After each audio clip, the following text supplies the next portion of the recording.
എൻ്റെ പേര് ഡോക്ടർ ശാലിനി. ഞാൻ കേരള ഗവൺമെൻറ് സർവീസിൽ ഒരു സീനിയർ മെഡിക്കൽ ഓഫീസറായി ജോലി ചെയ്ത് വരുന്നു. ഞാൻ എത്ര തിരക്കുണ്ടെങ്കിലും എല്ലാ രണ്ടാം ശനിയാഴ്ച ആരാധനകളിലും ഞായറാഴ്ച ആരാധനകളിലും മുടങ്ങാതെ കുടുംബമായി പങ്കെടുക്കുന്നു, അനുഗ്രഹം പ്രാപിക്കുന്നു. ഈ ഇടയ്ക്ക് എനിക്കൊരു ട്രാൻസ്ഫർ വളരെ ദൂര സ്ഥലത്തേക്ക് ലഭിച്ചു. എൻ്റെ വൃദ്ധരും രോഗികളുമായ മാതാപിതാക്കൾ എൻ്റെ സംരക്ഷണയിലാണ്. എൻ്റെ 2 മക്കളും 2 വ്യത്യസ്ത സ്ഥലത്തെ വിദ്യാർത്ഥികളാണ്.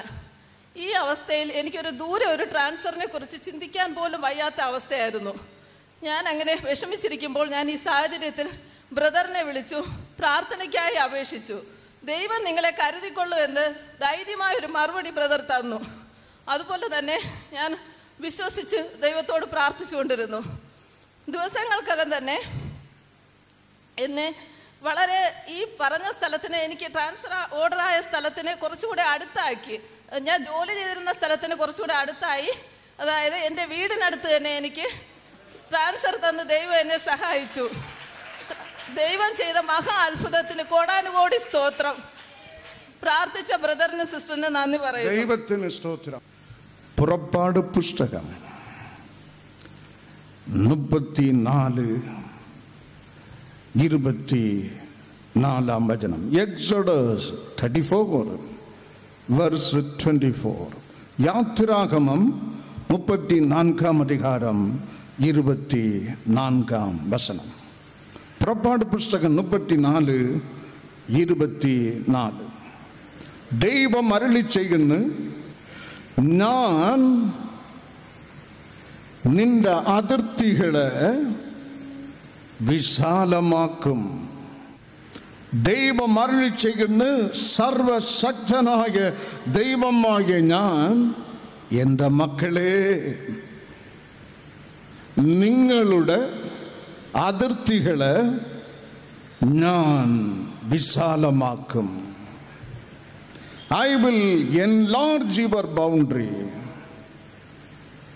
உங்கள் எல்லைகளை நான் விஸ்தாரமாக்குவேன். I will enlarge your boundary. നിങ്ങളുടെ അതിർത്തികൾ വേലികൾ അറുത്ത് പൊളിച്ചെഴുതി നിങ്ങളുടെ അവസ്ഥകൾക്കൊരു മാറ്റം ദൈവം അരുളി ചെയ്യുന്ന ഞാൻ ഉണ്ടാക്കും. ആമേൻ, ആമേൻ, ഹല്ലേലൂയ. ദൈവം തന്റെ മക്കൾക്ക് സ്വർഗത്തിൽ കരുതിയിരിക്കുന്ന ചില നിസ്തുല്യ അനുഗ്രഹങ്ങൾ ഉണ്ട്. ഒന്ന്, ദൈവത്തിൻ്റെ മാനം,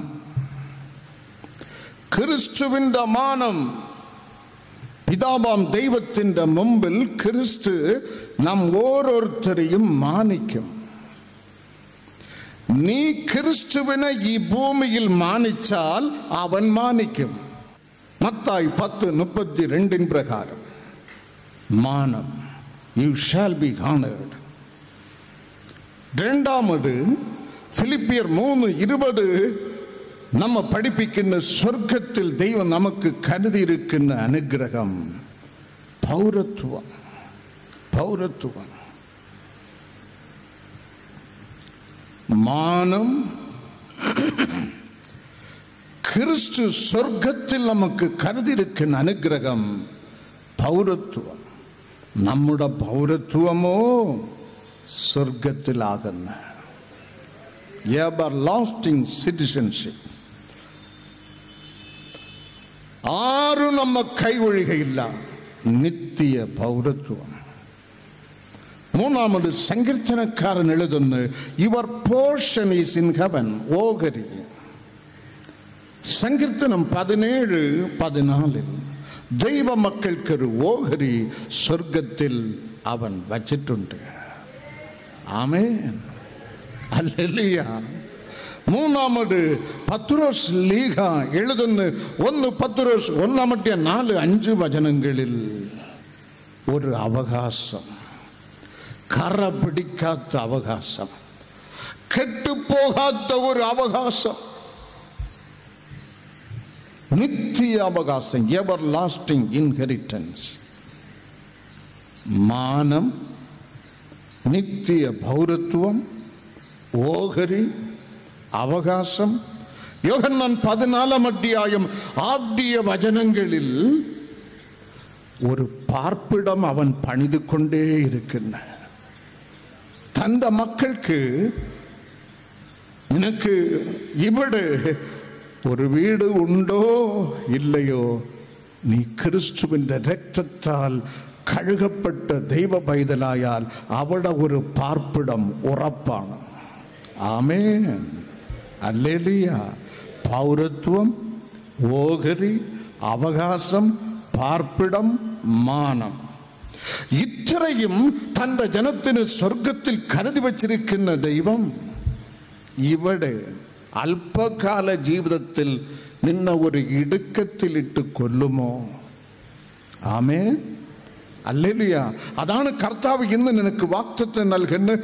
I shall enlarge your boundary. നിന്റെ അതിർത്തികളെ ഞാൻ വിശാലമാക്കും. വിശ്വസിക്കുന്നവർ കൈകളെ തട്ടി രാജാതി രാജാവിനെ സ്തുതിക്കണം. നിന്റെ അതിർത്തികളെ ഞാൻ വിശാലമാക്കും. ആമേൻ. Elisha, a powerful man of God, ചെത്തിട്ടും അദ്ദേഹത്തിൻ്റെ കല്ലറയിൽ ഒരു പ്രേതം വീണപ്പോൾ പ്രേതം ജീവൻ കിട്ടി എഴുന്നേറ്റ് നിന്നതായി ഈ ബൈബിളിൽ രേഖപ്പെടുത്തപ്പെട്ടിരിക്കുന്നു. So powerful, so powerful. Syrian emperor ഇസ്രായേലിനെ അടിച്ച് തകർക്കുവാൻ തൻ്റെ ബെഡ്റൂമിൽ രഹസ്യമായി എടുക്കുന്ന തീരുമാനം എലീഷ തൻ്റെ പ്രാർത്ഥന മുറിയിൽ അറിഞ്ഞ പ്രവചന ആത്മാവിൻ്റെ ഉടമസ്ഥനായ എലീഷ അത്ര വലിയ മനുഷ്യൻ. But what about his initial stage? ആരംഭകാലമോ, എലീഷയുടെ ആരംഭകാലമോ? ബൈബിൾ നമ്മ പഠിപ്പിക്കുന്നു, he was a simple man. ഒരു സാധാരണ ആൾ, ഒരു സാധാരണ ആൾ. 2 രാജാക്കന്മാർ 3:11 എലീഷ പ്രവാചകനെ കുറിച്ചുള്ള ആദ്യ കാലത്ത് വിലാസം അവിടെ രേഖപ്പെടുത്തപ്പെട്ടിരിക്കുന്നു. തൻ്റെ യജമാനന്റെ കൈകൾക്ക് വെള്ളം ഒഴിച്ചു കൊടുത്ത എലീഷ. Simple beginning. മനസ്സിലായോ? ആമേൻ. ഈസ് എ സിമ്പിൾ മാൻ. തൻ്റെ യജമാനന്, ഒരു വേലക്കാരന് ഒറ്റപ്പണി, അവൻ കൈക്ക് വെള്ളം ഒഴിച്ചു കൊടുത്ത എലീഷ. എലീജ പ്രവാചകൻ എലീശയെ കാണുമ്പോൾ 1 രാജാക്കന്മാർ 19:19 ബൈബിൾ നമ്മ പഠിപ്പിക്കുന്നു, അവൻ ഉഴുതുകൊണ്ടിരുന്നു. എലീശ ഉഴുതുകൊണ്ടിരുന്നു. ഈസ് എ സിമ്പിൾ മാൻ. സാധാരണ ഒരാൾ. പടിപ്പടിയായി എൻ്റെ ദൈവം എലീശയെ കൈപിടിച്ച് ഉയർത്തി വലിയ ഒരു മനുഷ്യനാക്കി. ദേശം അറിയപ്പെടുന്ന മനുഷ്യൻ. ഒരു നാൾ ബൈബിൾ നമ്മ പഠിപ്പിക്കുന്നു, 2 രാജാക്കന്മാർ 4-ാം അധ്യായത്തിൽ എലീശയെ ഒരു ഗണ്യമായ പരിശുദ്ധനായ ഒരു ദൈവദാസൻ എന്നറിഞ്ഞിട്ട് ശൂനേം ദേശത്തിലെ ധനിക ഒരു പാർപ്പിടം, ഒരു കിടപ്പിടം, ഒരു ഇരിപ്പിടം, ഒരു പാർപ്പിടം, ഒരു കിടപ്പിടം, ഒരു ഇരിപ്പിടം എലീശയ്ക്ക് ഒരുക്കി കൊടുത്ത്, it captured his heart, it touched and melted his heart. അവളുടെ ആ നന്മ പ്രവൃത്തി എലിശയുടെ ഹൃദയത്തെ തൊട്ട് തൻ്റെ വേലക്കാരനോട് പറയും, കാളുക, അവള് കൊണ്ടുവരിക. ശൂനേം പട്ടണത്ത് ധനികയോട് എലിശ ചോദിക്കും, what should I do for you in response to your good dealing? ഞാൻ എന്ത് ചെയ്യണം? നിനക്ക് ഞാൻ എന്ത് ചെയ്യണം? എനിക്കൊരു പാർപ്പിടം ഒരുക്കി, എനിക്കൊരു കിടപ്പിടം ഒരുക്കി, എനിക്കൊരു ഇരിപ്പിടം ഒരുക്കി, ഇതിന് പകരം ഞാൻ എന്ത് ചെയ്യണം? 2 രാജാക്കന്മാർ 4-13 വചനത്തിൽ ഡയറക്റ്റായി എലിശ ചോദിക്കും, should I recommend you to the king? Should I speak regarding you to the army commandant? പട്ടാളത്തിൻ്റെ സൈനാധിപനോടോ ദേശത്തിൻ്റെ ചക്രവർത്തിയോടോ നിനക്ക് വേണ്ടി ഞാൻ എന്തെങ്കിലും പറഞ്ഞ് സംസാരിക്കണമോ? ഒന്ന് കൈകളെ തട്ടി ദൈവത്തെ മഹത്വപ്പെടുത്തിക്കൂടെ? അതിൻ്റെ അർത്ഥം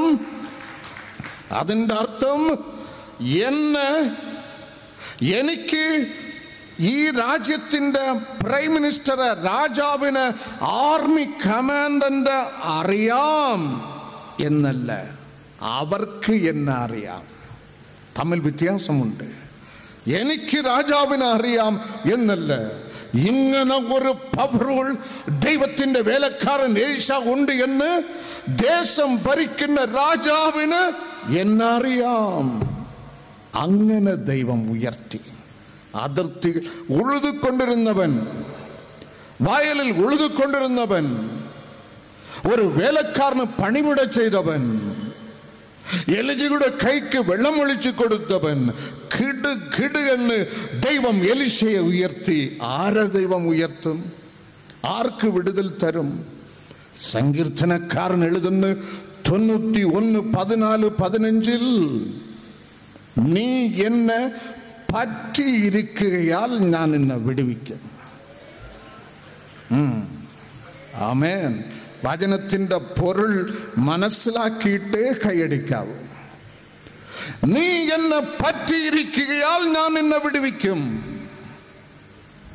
2 രാജാക്കന്മാർ 2-ാം അധ്യായത്തിൽ, ഇനിയും അല്പ നാളികയ്ക്കകം തന്റെ യജമാനൻ അഗ്നി രഥത്തിൽ ജീവനോട് സ്വർഗത്തിലെ ദൈവം ഉയരത്തിലേക്ക് എടുത്തുകൊള്ളപ്പെടുവാൻ പോകുന്ന അല്പ നാളികയ്ക്ക് മുമ്പ്, the Bible says junior prophet Elisha followed his master as a shadow. ഒരു നിഴൽ പോലെ തന്റെ യജമാനനെ എലിശ പിന്തുടർന്ന് Gilgal, Bethel, Jordan, Jericho. Gilgal വന്നപ്പോൾ എലിശാവോട് പറയും, മകന് നീ ഇവിടെ താമസിച്ചു കൊള്ളുക, you need not follow. ബഥേലിൽ വന്നപ്പോൾ പറയും, നീ ഇവിടെ താമസിച്ചു കൊള്ളുക, നീ എന്നെ പിന്തുടരുത്. ജെറിക്കോയിലും ജോർദാനിൽ വന്നപ്പോൾ വീണ്ടും എലിശയോട് ആവർത്തിക്കുന്ന 4 സന്ദർഭങ്ങളിലും എലിശ മറുപടി നൽകും, യജമാനനെ, അങ്ങയുടെ ജീവനാണ്, യഹോവ ദൈവത്തിന്റെ ജീവനാണ്, ഞാൻ അങ്ങയെ വിടുകയില്ല. ആമേൻ. പറ്റി നിൽക്കുന്നവർക്ക് വിടുതൽ.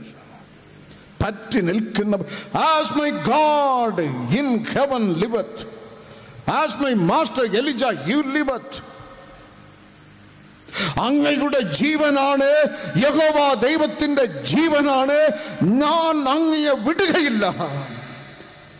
പറ്റിപ്പിടിച്ചവന് വിടുതൽ നൽകുന്ന നല്ല ദൈവം. പറ്റിപ്പിടിച്ച് ജീവിക്കണം. പറ്റിപ്പിടിച്ച് ജീവിച്ചാൽ അതിർത്തികളെ പൊളിച്ചെഴുതും ദൈവം.